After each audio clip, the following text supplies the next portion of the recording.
Olá, uma boa noite para você que nos acompanha pelo Sistema Canção Nova de Comunicação, rádio, TV, internet em todo o Brasil, mas também na América Latina, Estados Unidos. Grande abraço aos portugueses que sempre acompanham o programa Em Pauta, não é? O programa Em Pauta em Portugal, ele é reprisado pelo menos umas 2, 3 vezes. Então, tamanho carinho, a alegria e a recepção que nós temos aí em terras portuguesas. Grande abraço e a partir de Portugal, Europa, Norte da África, a Canção Nova indo cada vez mais longe para levar para você a boa reflexão, o bom debate, a provocação para esses assuntos que fazem parte da nossa vida, especialmente aqui através do nosso programa Em Pauta. Hoje vamos conversar justamente às vésperas do Natal, às vésperas de um ano novo, refletindo 2014, de valores de fato inegociáveis para o Brasil e o mundo, mas especialmente para que o nosso Brasil dê certo. Aqui nos nossos estúdios em São Paulo, estamos aqui quase que nos despedindo de São Paulo, porque vamos daqui a algum tempo para Brasília, para o Distrito Federal. O programa Em Pauta vai acontecer a partir da capital federal. Então, ainda aqui em São Paulo, nosso abraço muito especial ao querido Frei Antônio Moser. Frei Moser, o senhor que é diretor da Editora Voz, também doutor em teologia e companheiro já de tanto tempo, não é?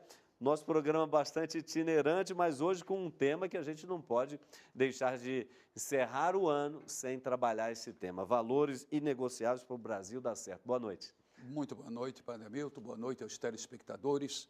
Olha, nós vivemos num período em que tanto se fala de crise, seja das instituições políticas, religiosas, etc. Lá no fundo é uma questão de valores, não é? Há valores que são de fato inegociáveis e é isso que nós queremos buscar esclarecer nessa noite para o bem de todos e a felicidade geral da nação. Tá certo, Frei Moser. E é claro que aqui no Em Pauta a gente sempre se assessora muito bem para poder levar a você que nos acompanha a boa reflexão. E hoje temos a alegria de receber aqui pela primeira vez no nosso programa a doutora Regina Beatriz Tavares da Silva.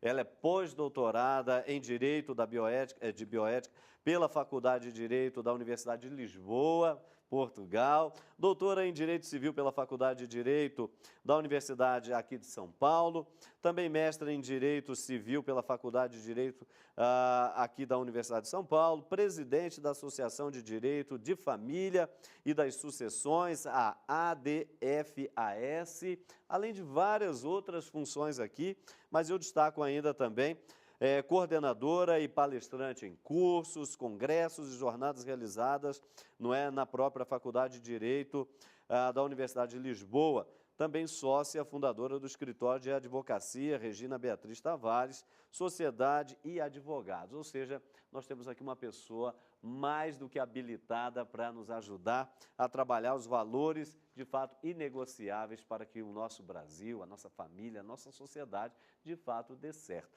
Doutora Regina, boa noite, seja muito bem-vinda ao nosso programa.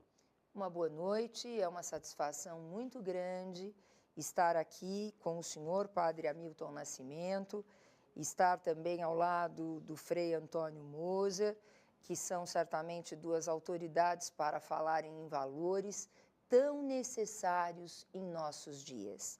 Estamos realmente vivendo uma crise de valores, mas o que vemos, desde logo, Padre, Frei, é que essa é uma crise menos da sociedade e mais de uma minoria.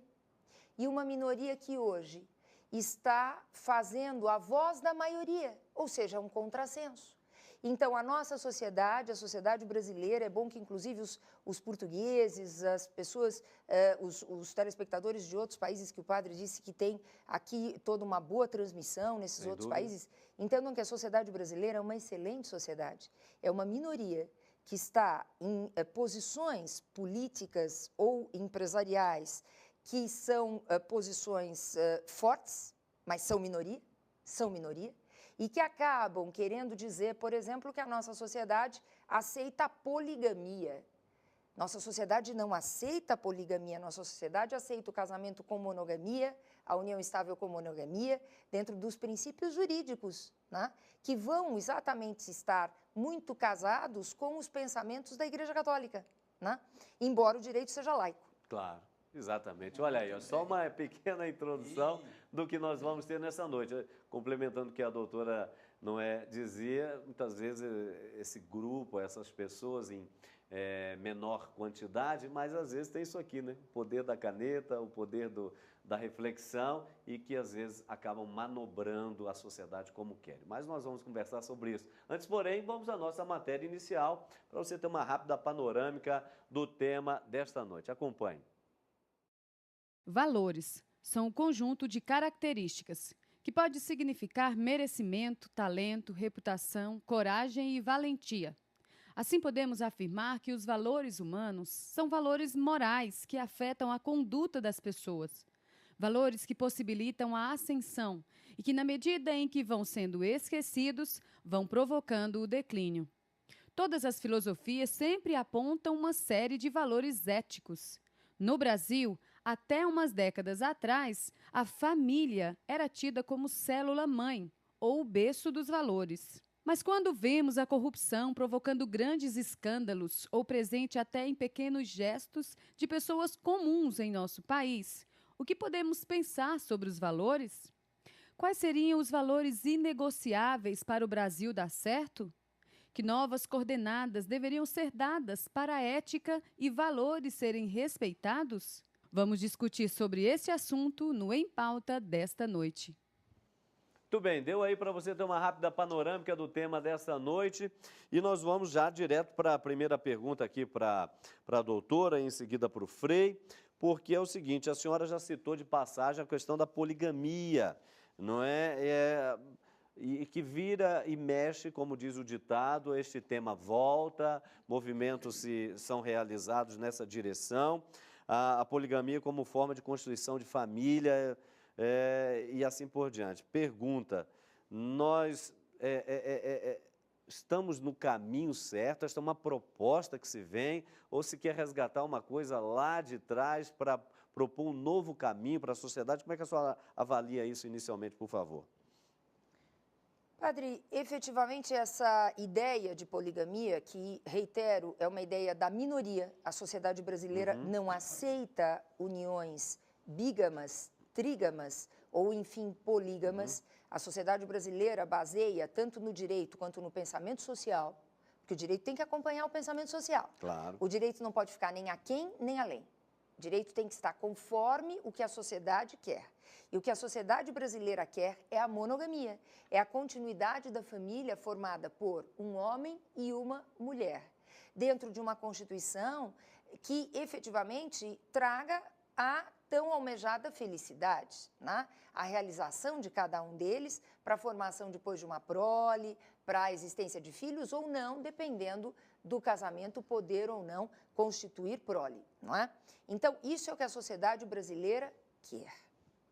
No entanto, poucos, né, que são aqueles que participam da cúpula de um instituto que até a existência da nossa Associação de Direito de Família e das Sucessões era o único instituto de direito de família do Brasil, o chamado IBDFAM, Instituto Brasileiro de Direito de Família, há alguns anos vem lançando ideias, seja em doutrina ou seja em livros, doutrina, para quem não é da área do direito, é a literatura jurídica. Perfeito. Né? Deveria ser doutrina tudo que vem do douto. Essa é a origem da expressão doutrina. No entanto, doutrina nem sempre é dos doutos, infelizmente, né?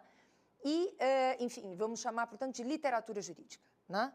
Essa literatura do IBDFAM, desta cúpula do IBDFAM, assim como agora um projeto de lei, o chamado Estatuto das Famílias, um projeto de lei que tentaram na Câmara e que não teve um bom andamento na Câmara, estão tentando retomar o andamento na Câmara, e depois agora também no Senado, dois projetos, concomitantes, o que é outro absurdo, porque se um projeto está tramitando numa casa do Congresso Nacional, ele não pode estar tramitando concomitantemente na outra casa do Congresso Nacional. Mas o IBDFAM provocou isso por meio de um deputado na Câmara e uma senadora no Senado. A senadora é a Lídice da Mata, da Bahia, a autora legislativa do projeto, e propõe que haja toda uma substituição da normatização das leis existentes sobre direito de família por esse estatuto que propõe a poligamia, propõe direitos de família, de pensão alimentícia, de indenização para o amante, a amante, para o que eles chamam de poliamor, que é uma expressão absolutamente enganosa. Poliamor, poliafeto é poligamia. Então, eu repito, padre, não é a sociedade que quer, é a minoria, e não é nem o Instituto Brasileiro de Direito de Família, que eu conheço muitos membros e sei que pensam de maneira totalmente diferente, é a cúpula nacional e de algumas sessões estaduais, ou enfim, de algumas sessões regionais que tem do IBDFAM, até com um projeto de lei que é acolhido por um senador, por uma senadora neste país, e que propõe outras barbaridades. Se o padre me dissesse, falo agora ou mais tarde um pouco, propõe, abre a porta para as relações incestuosas, como relações de família. Porque nesse projeto, padre, tudo cabe em termos de sexo. Tudo cabe em termos de uma suposta felicidade. Tudo cabe em termos de uma suposto bem-estar e de uma maneira egoísta, de uma maneira individual, de uma maneira absolutamente focada no adulto, inclusive multiparentalidade. Muitos pais para um filho só. Muitas mães com os mesmos deveres, os mesmos direitos para um filho só. Padrasto e madrasta com deveres e direitos de pai e de mãe, disputando guarda, é o que esse projeto propõe, disputando guarda de um enteado, tendo o dever ao mesmo tempo de alimentar este enteado, quando este enteado tem pai e mãe biológicos que o sustentam. Né? Isso é a chamada multiparentalidade. Né? Outro absurdo, né? Como já disse, relações incestuosas com a porta aberta para o seu reconhecimento. Enfim, e algo mais que não é pouco, que esse projeto lastimavelmente prevê. Frei Antônio Moser, a partir do que a doutora colocou, que não é nos dá margem para muita conversa, mas o que se percebe de fundo, que às vezes esses grupos, minorias, etc., parece que aquilo que é a experiência pessoal e que é absolutamente respeitável, porque o segundo maior dom que Deus nos deu depois da vida é a liberdade, isso é óbvio, e ninguém tem o direito de cercear o que o outro queira fazer, etc. Isso em fórum, do ponto de vista do fórum íntimo, pessoal. Mas quando se quer propor isso para a sociedade, se requer um pouco mais de abertura, de reflexão e menos um pouco na linha do embate dessas verdadeiras quedas de braço se propõem com as devidas armas, argumentos, coisas, como diz o ditado, debaixo do pano e assim por diante. E aí? Olha, é de ficar arrepiado com essas aberrações. E gostei muito como a nossa professora, não, a nossa doutora, ela colocou. A gente é um pequeno grupo e ao longo da história da humanidade, eu tenho a impressão que sempre foram minorias que causaram as melhores ou maiores aberrações. Vão se impondo, por exemplo, o nazismo. Começou um grupinho, né? E aquilo começa, então, a depois se tornar o pensamento da maioria. Diante disso, eu tenho a impressão que a senhora colocou muito bem, primeiro grande valor inegociável é o da família. E nós, dentro do período assim, de Natal, começo de ano, etc., nós temos o que chamamos a família, Sagrada Família, Jesus, Maria, José, não é? Mas não é só aquela família, mas ao longo da história a gente percebe, as nações que se dão bem são aquelas onde a família digamos, uma prioridade, o que seria uma política familiar. E nós, infelizmente, no Brasil, não temos política familiar, não é? Uma política familiar em que você seja amparado. Então, eu concordo inteiramente com as colocações e outras aberrações que foram sendo enumeradas, elas realmente, felizmente, são de uma minoria e provavelmente não irão para frente, porque nesse particular chega um ponto em que todo mundo fica saturado de ouvir sempre as mesmas melodias dos mesmos cantores. Pois é, Frei Antônio, mas olha, ainda antes de irmos para o nosso primeiro bloco, primeiro intervalo do primeiro bloco, deixa eu perguntar aqui para a doutora, porque justamente isso nos faz repensar a questão dos valores e, obviamente, a questão da ética, mas não no sentido de que isto venha inato no ser humano, embora haja, obviamente, por graça divina, essa constituição, esse dom, mas que é um talento que precisa ser desenvolvido. E a seu ver, doutora, isso tem sido justamente lesado nessa aquisição? O que tem faltado para a aquisição desses valores, desta postura ética? Nós estamos aí, então, pautados, quem sabe, numa crise de educação para que tenhamos esses valores, esses princípios e, por isso, portanto, certas atitudes e que geram perplexidade, mas, às vezes, não tendo um contraponto. Nós estamos falando aí de um problema de educação? Um problema de educação, sim, padre. E um problema que, obviamente, tem algumas raízes, né? Quando a mulher ficava em casa e podia cuidar dos filhos, isto não a realizava, claro que não.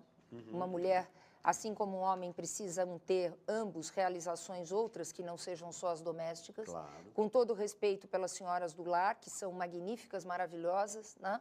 Mas, assim, em regra, né? É muito difícil para uma mulher. Elas são umas heroínas, essas senhoras do lar, que se realizam no lar, né? Via de regra, o homem e a mulher sentem a necessidade de uma realização profissional. E daí a mulher saiu para o mercado de trabalho e isso, obviamente, trouxe uma certa deseducação dos filhos, porque dizer que o que importa é a qualidade e não a quantidade do tempo, isso é um pouco falacioso, né? Porque uma mulher, depois de um trabalho um dia inteiro, ou um pai, um homem, de um trabalho diuturno, chegam em casa, Frei, não sei se concorda comigo, não tem mais condições como aquela que fica em casa, como aquela mulher que ficava em casa e se dedicava aos filhos, de educá-los do mesmo modo. Eu mesma, né, sou uma mãe que sempre trabalhou muito, né? Então eu sei, eu mesma, né, o quanto me dedicava à noite ao meu filho, né, mas ao mesmo tempo com essa dificuldade inerente ao cansaço e ao tempo curto. Então isso é um dos pontos. É uma necessidade o trabalho feminino, a mulher, inclusive economicamente, né? A mulher hoje é uma força de trabalho indispensável para o Brasil e para outros povos, mas isso faz falta na educação. E outro problema grave, padre. Pim, dá uma paradinha aí que eu vou aproveitar para fazer o nosso primeiro intervalo. Você ficou na curiosidade, qual é o segundo ponto? A doutora vai falar no nosso segundo momento aqui no nosso programa em pauta, logo após o nosso intervalo. Então não saia daí não, hein? Minutinho só e daqui a pouquinho nós já estaremos de volta com o programa em pauta. Voltamos já.